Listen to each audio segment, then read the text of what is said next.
to everybody out there. God bless you. Just reporting today that it looks like we're moving. Well, it's like 100% that we're moving from the house. I had a chat with the landlord today. He was giving me a little bit of money for the water bill that he'll be ratcheting up because he's using the water here that we paid for his building work. So I had a chat with him. I said, what you're doing is disgraceful. We paid for that room there, and so we have a room at the side here, and you put builders in there, and we haven't got peace. My wife can't sleep, and it's just not acceptable. I don't know how long you live in here, they're staying here, things like that. I said, and I'm praying about moving. He said, well, it wasn't in the agreement. So in the contract, we paid for the full house to rent the whole house. So now it's like it's not in the agreement. So he couldn't be, basically the bottom line is he couldn't be bothered as far as he was concerned. He wants us to go really. So that's why he's not bothered. So he's got 6 builders living in a room next door. They get changed on the porch. Dorcas can't sleep. She can't get rest. And they're going to be staying here for months. So basically the guy, the pastor, so-called pastor, landlord, is forced us out of the house. He knew what he was going to do. He knew what he was doing. He knew that he apologised yesterday, but the reality is he knows what he was doing. And we can't live like that. We can't live with 6 builders. Last night they were making noise. They're not respectful. And the reason why they're cocky, the builders are cocky, is because they know the score. They know that as far as they're concerned, the landlord's going to let them stay there. So there's no respect. They stand in front of the window. They stand on the porch. They get changed at the porch. They've dirtied the porch. My wife got the porch painted last week, a couple of weeks ago. She's put flowers up there. Everything's being damaged. They're using our chairs. They're using our pipe. We have a pipe to water the plant. There's just totally no respect. Talking late at night. So basically we just say, okay, you want to go, just go, we'll give you the balance back. So basically no, I'll do what we can, or you'll have the room back in a week's time. No bothering, no caring, no nothing. Just pure, cold, arrogant nastiness, basically. So that's forced us that we can't stay here. We can't stay and put up with this every day. We can't even go out of the house. I can't go out of the house to do whatever I have to do because I have to think. I went to the village the other day, but I can't do that on a regular basis because I have to think of Dorcas. Some of these guys might be armed robbers. We had these guys before, and then we got robbed. Someone tried to rob us when they left. So I don't know who these guys are. Some of them look like dodgy men. Some of them are old, but some of them look like dodgy men. Yeah, and he's supposed to be a pastor. I gave him books as well. I've given him books to read, to study, But some of these guys are bad guys, and I can't go out, do evangelism during the day, every day, because they'll be clocking it and know that I've left Dorcas on her own, so I can't do that. So we have to move. We've been forced out, basically. He knew this. Dorcas actually said this. She said it about 2 months ago. She said that landlord is going to get us out of here because he wants to build his hostel, and it'll be time. So she knew in her heart of hearts that something like this would happen. And it's happened. So they've counting-manded like 6 builders. Anybody with half a brain knows that nobody could put up with that. Maybe for a week, but they've put sand at the outside the house. They put sand as high, really, really high there, and they put like 40 bags of cement in that room as well. So they're here for the long term. They're here for like 3 or 4 months. Well, I mean, you've just basically forced us out of the house. So I'm telling you because I don't know. We have one option is I go back to the UK, and Dorcas, I'm on video, Sorry. So either I have to go back to UK, and Dorcas, we store all our stuff at the church, and Dorcas goes live with her mum. I come back to UK and I raise funds to buy a house or buy land, or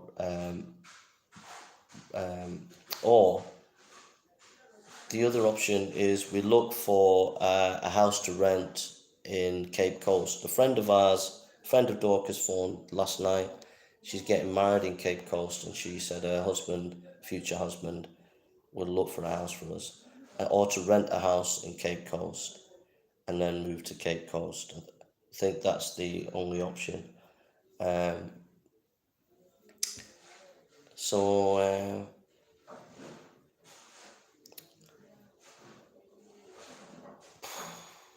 don't know. Yeah, I don't know. I don't know. In one sense, I'm glad in one sense because I felt like we've done the work here. We've like really reached like thousands of people. We've reached thousands of people with the gospel. We've trained a lot of young people here. I would have liked to have gone into the fishing village and started a church there, but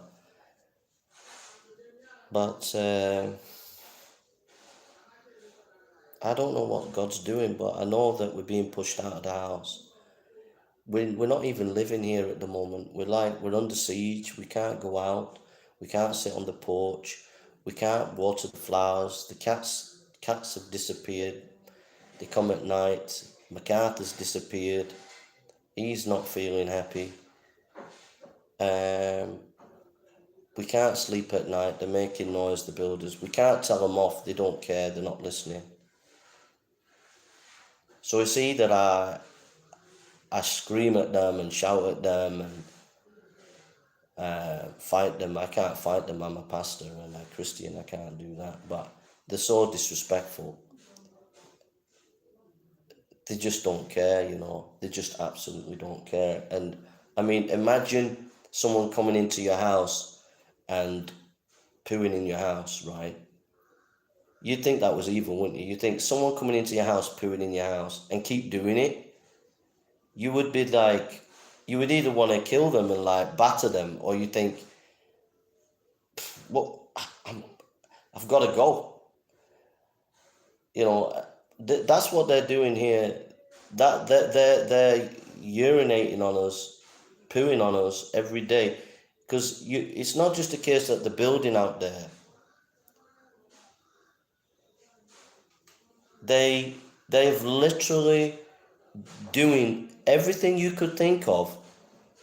Think of everything you could do to make people feel not at home. They're doing it. They're doing it. Everything making noise at night, getting changed on the porch, dirtying everything. They shit at the back, they poo at the back, sorry for the language, but they go at the back of the house where our bedroom is, they go and poo and urinate there. They're using our chairs, they're using our pipe, they're doing everything you could think of. And you know something? I'm treating them very, very gently. I'm treating them very, very gently. Even though I talked to the urinated and pooing outside at the back of the house. They're going at the back of the house where our bedroom is, they're pooing there and urinating there under the window, near, just outside the house.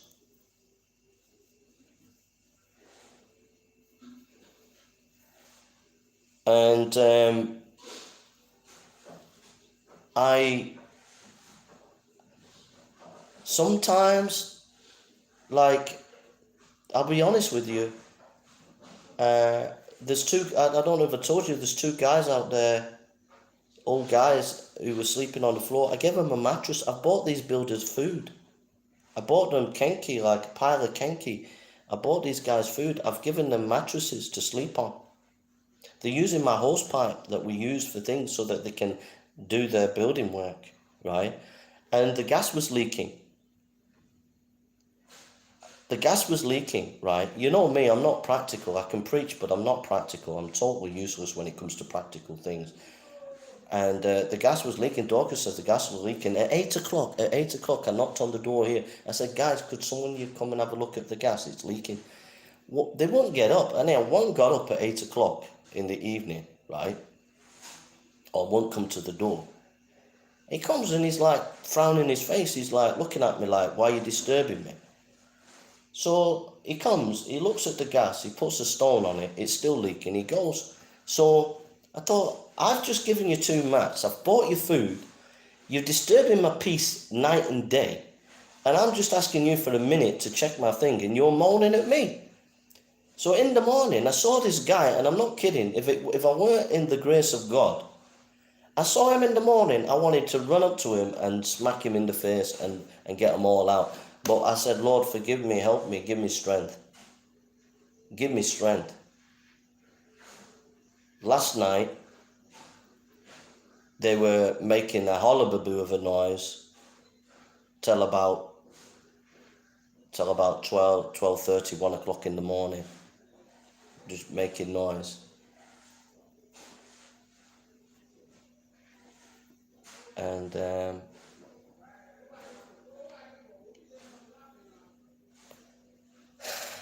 I don't know. I think it's God. I think it's Satan, like smiling, sticking the knife in us. But I think over it, God has a plan, and God's plan is that in some way it'll work out. Some way it'll work out. So there's no point in fighting them. There's no point in standing up for our rights because there's only a year and then 4 months on the rent anyway. But totally I mean, they would not do this to a Ghanaian. They would not do this to a Ghanaian family. It's satanic what's being done. It's absolutely satanic. You couldn't imagine. Everything you can imagine that you can do to upset a family, to make a family not feel at home in their own home, everything you could think of, they are doing. Everything. You think of it, they're doing it. And I'm looking at them, I'm thinking, is this for real or what? Is this for real or what? I'm thinking, in my country, even your own people wouldn't put up with this. Your own people would not put up with this. Your own people wouldn't put up with this.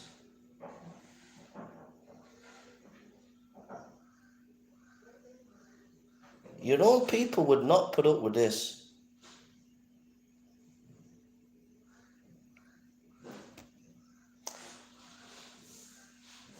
Now, I could kick up a fuss. I could put the settee and corner it off. I know some guys. I could phone them. They could come, stand at the thing and guard it. I could get the police. I could get the contract out, kick up a fuss. But what is the point in doing that? Because at the end of the day, we're only here for another year and a few months anyway, and there's no point in that, fighting like that, because with Ghanaians, with Africans, it escalates into violence. They can soon get angry and start carrying cudgels and all the rest of it, and it can soon get a bit ugly. They don't deal with things in a calm way. They can soon rise up. It's like Coronation Street, like 40 years ago, Bet Lynch and all that. It's that kind of style here in Ghana. They can't deal with things in a very peaceful, calm way. They start getting like, they can soon start riling up and fighting you and stuff like that. So it's better just say, okay, you wanna poo on me, you're pooing on me every day, you're pooing on me, you're pooing on my wife, I'm angry about it. Alright, I'll leave you in God's hands, God deal with you, I've got to go, you're forcing me out. You don't even have you're not even civilized enough to understand some basic manners in the way you conduct your business and in the way you conduct yourself. Any business I ever do in Africa, I'll always have a lawyer. I'll have a lawyer and I'll have a police officer, because I don't trust Ghanaians to be straight. They're just not straight. I know that's a generalized statement. There are some good Ghanaians, but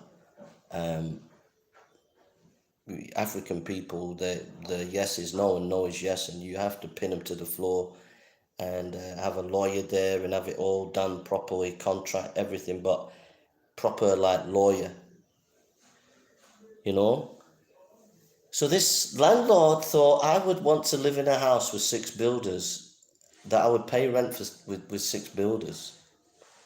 He knew that wasn't the, he knew that there is no way on heaven and earth that I would even want that or put up with that, and yet that was what he was aiming to do. So we're in no man's land now. So for the next, it's good not to make snap decisions. So for the next 4 or 5 days, I'm just going to be in prayer, trying to ignore these people, just trying to, every time I go out there, I feel like screaming and wanting to fight, to be honest, but I have to keep praying for grace. I said, Lord, give me grace. I mean, I'll be honest with you, the other day when I came back from mission, yeah,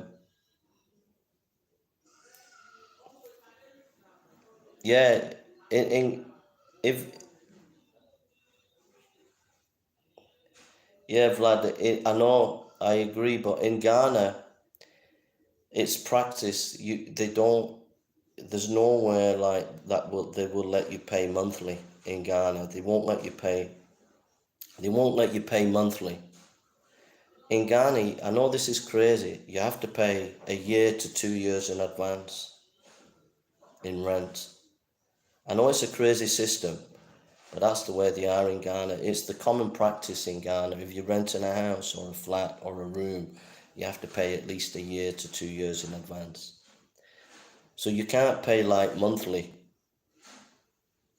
They don't have it. They don't do that as a practice. But next time, you see,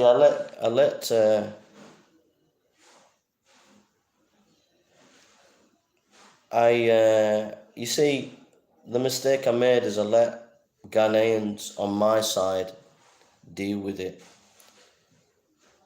And what I should have done is I should have brought a solicitor with me, a lawyer, before contract was signed. I've got the contract. The contract there says we're renting the whole house. It doesn't say we're renting 2 rooms. It says we're renting the whole house.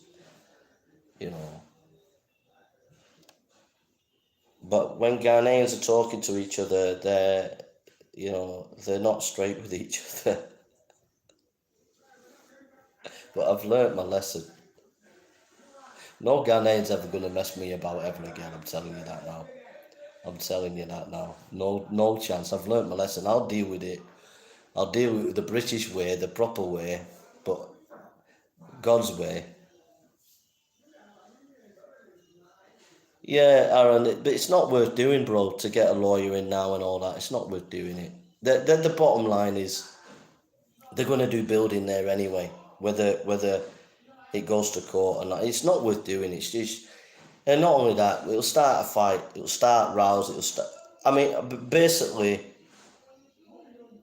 basically, you can hear them now. Basically, I've just got to think I'm not living here anymore. If I thought I was living here, I'd be out there fighting them now, because what they're doing, it's not the case that they're just building. They're playing music, they're talking loud, they're doing everything they can to be disrespectful. They don't even think, oh, we're at somebody's house, we need to be quiet. Don't play music. Don't sit on his chair. Don't go on his porch. Don't stand in front of his windows getting changed. Don't go urinate and poo around the back of his house. They're not thinking like that. They're not even thinking like that. They're just doing everything they can. And I think it's because they're uncivilized. They don't I don't know what it is really. I think it must be a satanic attack or something.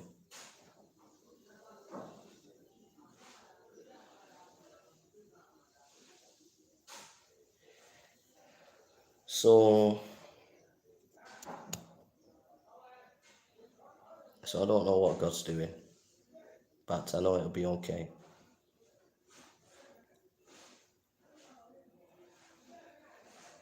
I think they're oblivious. I think the builders are oblivious. I think there is a little bit of cockiness. I think some of the younger ones, there's a bit of a cockiness. You can hear them there. Some of the young ones are cocky because they think that I've got no rights to that room or whatever. The older ones are a little bit more respectful, you know. So I'm going to spend about. So basically, me and Dorcas now we're here, but it's as if we're not here. We're not living here because we can't go out, we can't do anything, we can't relax. We can't relax during the day. We can't relax in the evening. So it's like we're not living here now. Even though we're here, it's like we're not living here. It's just like we need to go as soon as we can because our whole lives have just been turned upside down. And they're not going to go after a week or two. They've got enough cement there for at least 3 months. And they're building a big building here. It's a huge building. So basically it's over. And the landlord is like happy. He's happy that we're going because I think that was his plan anyway, to kick us out by this way. Because Dorcas, like I said, Dorcas said to me about a couple of months ago, she said, I think that landlord, he wants to build that hostel.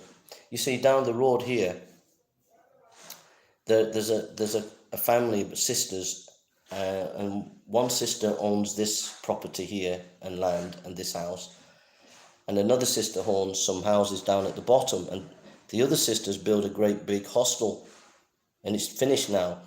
So this sister has thought, I'll get my hostel done, and she's put in charge her brother, who's a pastor, so-called, and he's the landlord, and so now they've come and they're building a thing.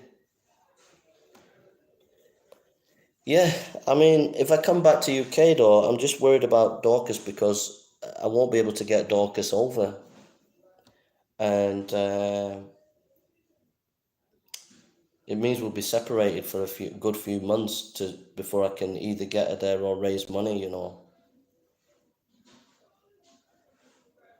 So I'm not too keen about. I mean, I'd like to go back to UK. I miss UK, but I don't fancy leaving Dorcas here. And how long will she be here? How long will it take for me to raise finances to get a house? So I don't know about that.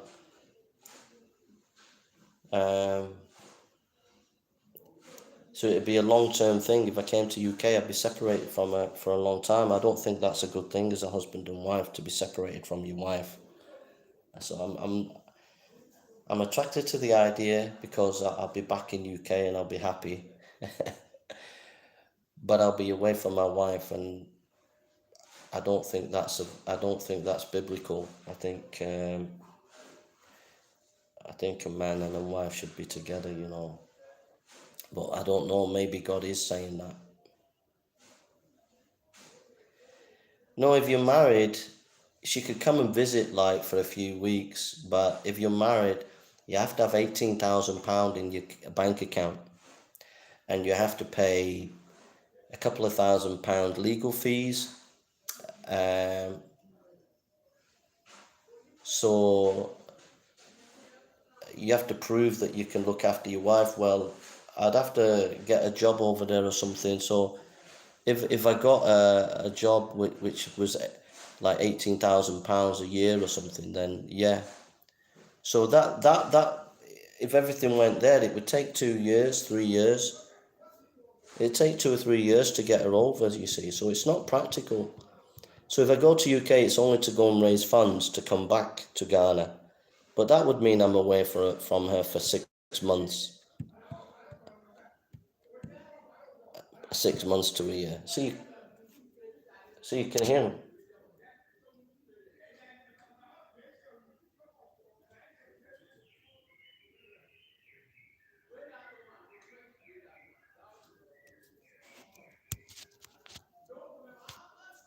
So you can hear him. So I think the other option is to rent another house somewhere, maybe in Cape Coast. And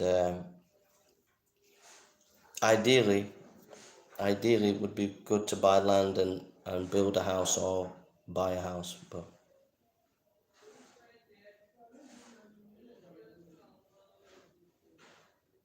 yeah, I know, I agree with you, brother. There's basic decency, and they know what decency is, and they're choosing to be obnoxious. If I were a Christian, imagine you've got a house, right?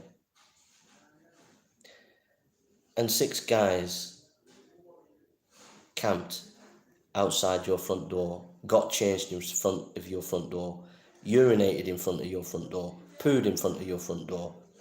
You would go ballistic. You would go ballistic.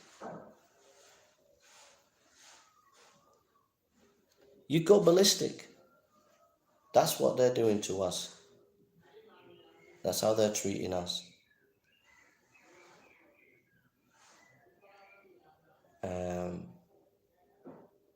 6 guys coming to your house, sitting outside and talking outside your front window till all hours of the night. You go ballistic. The scaffolds poles will be flying.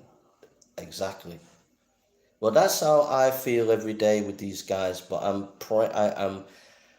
praying and asking the Lord to give me grace. So I'm trying to deal with it in a graceful manner. I bought them food. I've given them mattresses. Doing everything I can to try and be gracious, but sometimes I feel like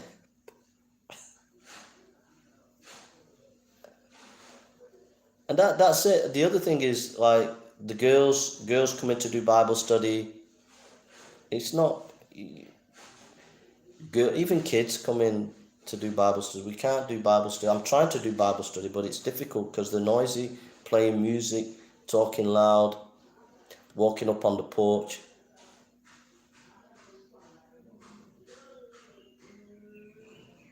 So, anyhow, I'm going to spend about 4 or 5 days praying. So if you could be praying for me and Dorcas about what to do. I think the best option would be to move to Cape Coast, I think. Thanks, bro. Thank you, Threshing Floor. I tell you what, though, if I were a Christian, oh my goodness, the landlord would have gone flying, and they'd have gone flying, I'm telling you. But there are some battles you can win and some battles that you don't need to fight. If I fought this battle, took them to court, Ghanaians, they can't deal with things in a quiet way. They'll be coming with their families with cudgels, wanting to kill you and all that. That's what they'd be like. And I'd have to get my boys, some of my Dorcas family here, and defend it. It'd all end up fighting. So it's better just to leave it and say, okay, you're urinating on us. Okay, I get the message. Fine, right, okay, we're moving. Because we have to be in grace. We have to walk in grace. We have to walk in grace, yeah. We have to walk in grace. All right. Thank you, folks. Thank you for your kindness. Thank you for your love. Thank you for your blessings.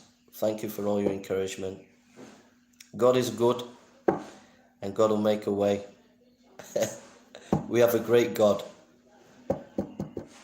We have a great God. So God bless you, folks, and take care. So this is so Dorcas, as in her spare time, has been doing the kitchen. Look, so she's put ornaments there. Look, that's Dorcas there. See that?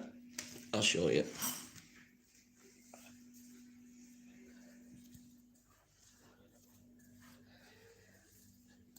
So that's Dorcas when she was a little girl.